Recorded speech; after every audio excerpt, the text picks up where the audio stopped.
TikTok ကိုကဖို့ပဲသုံးနေတော့လား TikTok ဆိုတာတင်လုတ်ပြမှာကပြမှကြည့်ရတာမဟုတ်ဘူးเนาะဒါဟာကမ္ဘာအကြီးဆုံး visual search engine တစ်ခုဖြစ်လာနေပါပြီ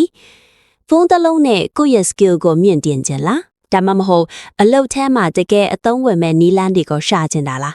TikTok search မှာဒီ keyword လေးတွေကိုရိုက်ရှာကြည့်လိုက်ပါသင်အကျ digital library ကြီးတစ်ခုဖွင့်လာပါလိမ့်မယ်ရှာတဲ့ keyword 5 မျိုး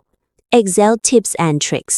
ရုံးလုပ်ငန်းဆုံး Excel ကို formula တွေအလွတ်ကျက်စရာမလိုပဲစက္ကန့်ပိုင်းအတွင်းရှင်းပြထားတဲ့ဗီဒီယိုတွေအများကြီးရှိပါတယ်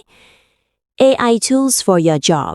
ဥပမာ AI tools for students ဒါမှမဟုတ် AI tools for designers လို့ရှာကြည့်ပါသင်အလုပ်ကိုသက်သာစေမဲ့ app အသစ်တွေကိုတွေ့ရောက်ပါလိမ့်မယ် iPhone Android hidden featuresကိုဖုန်းထဲမှာပါပြီးသားဒါပေမဲ့တခါမှမသုံးဘူးတဲ့လူဝက် setting တွေကို10မိနစ်စာဗီဒီယိုတွေနဲ့လေ့လာနိုင်ပါတယ် CapCut tutorial for beginners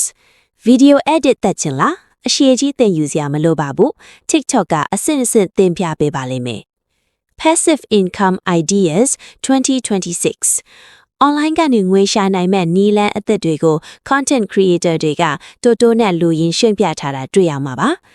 TikTok search ရဲ့ကောင်းခွက်ကစာဖတ်စရာမလိုပဲလက်တွေ့လုပ်ပြတာကိုမြင်ရတာပါပဲသင်က TikTok ကိုစော့ဖို့ပဲသုံးတာလားတခုခုလေ့လာဖို့သုံးတာလားကိုအငဲရှာကြည့်လေးရှိတဲ့ keyword လေးတွေကို comment မှာမျှဝေပေးခဲ့ပါဦး